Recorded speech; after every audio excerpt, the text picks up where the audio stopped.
Hi everyone, in today's video you are going to learn how to use conversation view in Outlook in 2026.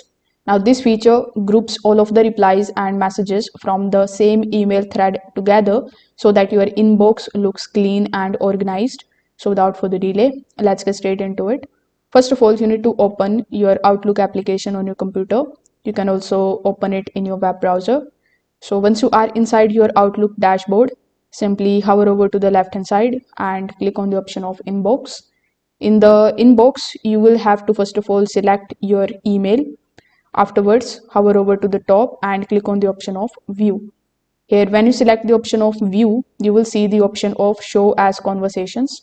When you click on it once, it is going to basically turn it on. Outlook will instantly group the related emails into one single conversation thread. You can now see all of the small arrows next to the each conversation. When you click on the arrow in order to expand it, you will be able to basically read all of the replies in one order. If you want this setting in only for the one folder, you can select this folder. If you want it for your entire mailbox, you can select the option of the all mailbox. So if this video helped you out, make sure that you like this video and subscribe to the channel. Thanks for watching.